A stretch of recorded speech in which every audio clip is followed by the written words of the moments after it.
Alright guys, it is a rainy, gloomy day. I was hoping to get the car on the dyno and to test and tune tonight, but with the rain that we got, you know, if we ever have our shop doors closed, it's because it's raining outside. We don't want to get all wet. So what I'm doing is just some maintenance on turbo stuff. So for those of you guys that don't know, these are the wastegates. This turbo setup has twin 44mm wastegates. This is one right here. It's a VS Racing wastegate, and what I'm doing is I'm just getting this one serviced. So this is a brand new unit I got off my buddy Timmy. The last one had an issue, and the last one's over there in the vise. And if you want to ruin any turbo guy's day, just tell him he's got some wastegate issues going on, or he's got a wastegate leak, or a CO2 leak, or wastegate stuck shut. This right here will stop you in your tracks. It is, these right here are so important to a turbo car, and they need to be running and operating properly. If they're not, raise as hell. You guys saw we had some issues with them, and we had them where they were stuck shut before, and then we had them where they were leaking, and it's just super hard to do anything productive on a turbo car if these are not functioning properly. So a quick rundown on how these work is they're on your hot side. So you got your wastegates on your hot side and your blow-off valve is on your cold side. So the wastegates, essentially, they control turbine speed. So the more you have them shut, right, sealing the air off, making the air go into the turbo, the faster it will spin. You can regulate that like the old school way, is just by spring pressure. All wastegates have springs in them, and the stiffer the spring, the longer it's going to hold this valve down, right? Here's this valve, right? See how you can push it? So once it makes enough pressure, makes enough exhaust pressure, some back pressure, it will actually open this up, and it will then bypass the exhaust. On this application here, we have them venting atmospherically, so just venting down. Some of them recirculate. We don't do any of that, just venting it atmospherically. And that right there is how you control boost. So it makes a certain amount of back pressure. It's making enough boost. These open. It stops increasing the speed of the turbine wheel and stops making more boost. So it'll just hold steady. Now, as you can see here, we got a sensor plugged in here, and I got these fittings. And as you can see, we do some more crazy. I wouldn't say crazy. I'd say it's pretty standard at this day and age. But we regulate our dome pressure, right? This is our dome pressure sensor. We regulate our dome pressure, which is how much CO2 we put on top of the dome, forcing that piston down. We regulate that through our HOLLEY, and that gives us boost control capabilities. So on a nitrous car, you control your power via jets. In a progressive, on a turbo car, you control your power via dome pressure. So we essentially just add CO2 on top of this, and it puts force on the opposite side of that valve, holding it down longer, essentially making the spring stronger.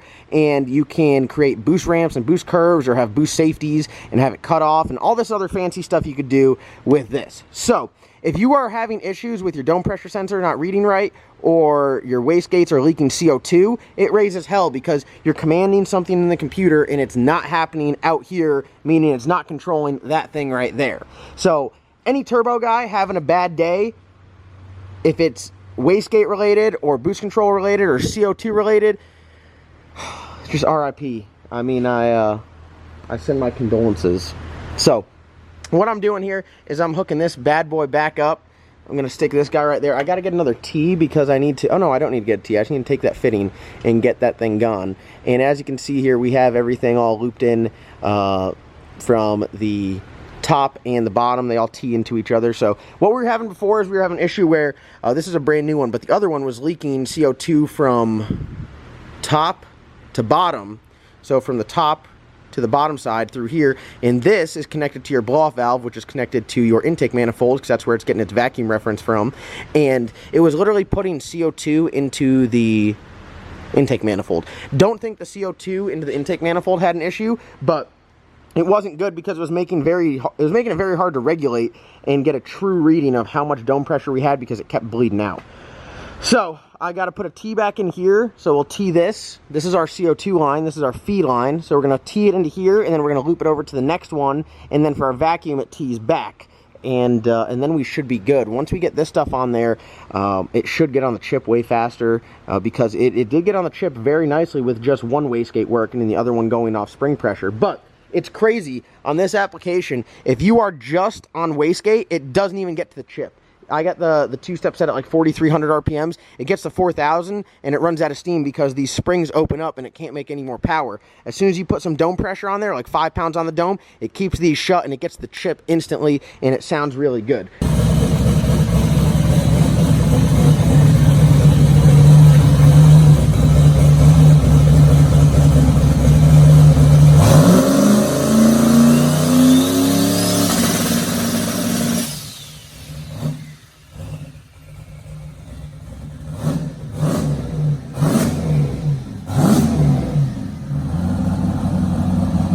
I got my laptop, and you guys are going to see I'm going to talk to you guys more about power management when we go to the track. And just know that when we're doing power management, we're just manipulating the spring pressure with dome pressure, and that's how we are essentially making more power, making less power, or putting in a launch boost or a ramp. There's many different things you can do with this, especially through the HOLLEY. There's some cool safety features, like if it does overboost, you can have it revert back to wastegate, so it sees too much boost and then it just dumps all of the CO2 out through the MAC valves and it reverts you back to wastegate.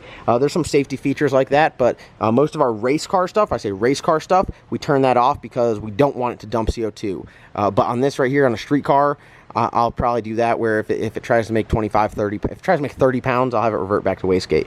So let me get this wastegate on there, get it all plumbed up, and then we'll show you how the finished product looks. Alright, y'all, got my wastegate all ready to go. I got my fitting on top, and I got my vacuum source on the bottom. So top, bottom, I'm putting CO2 on top, vacuum source on bottom. Make sure, if you guys are installing these for the first time doing turbo stuff, they have what's called a fire ring, and as you can see here, this valve, I don't know if you can tell, but this valve, I mean, it's not perfectly flat all the way around. It's got like a groove cut in it on the outside, and this pushes up against it. Now, as you'll see, when you put it in there like this, I don't know if the camera will ever focus because this camera's a piece of shit, but there's a little gap, and if you push down on it, the gap goes away. So you can probably see it there. I know it's blurry, but see how it goes flush? That's called a fire ring, and that gives you a good seal. So if you install these without the fire ring, it doesn't work. You just essentially are bleeding off exhaust gas the entire time. So make sure you put this on. Sometimes it takes 2 people to install it because you need to have someone go up and push against it to compress that spring. I really don't run a lot of spring pressure. If my cars make between like 5 to 10 pounds of boost on spring pressure, I'm happy with that because I do everything else off of my CO2 boost controller. Alright guys, just wanted to show you what it looks like all wrapped up. We got both wastegates on and plumbed, and as you can see, the top of the wastegate, we have our CO2. We have a T there, and it goes over to this wastegate, so they are both sharing the same amount of dome pressure. There's our dome pressure sensor, and then on the bottom side of it, right there, you can see the vacuum source, and that is teed in right there on the bottom side, and that is running up to the intake manifold.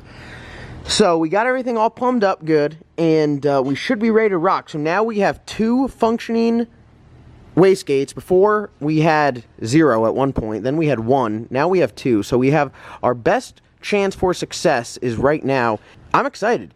Like I said before, when I had only 1 wastegate working, the turbo was way more responsive than it's ever been.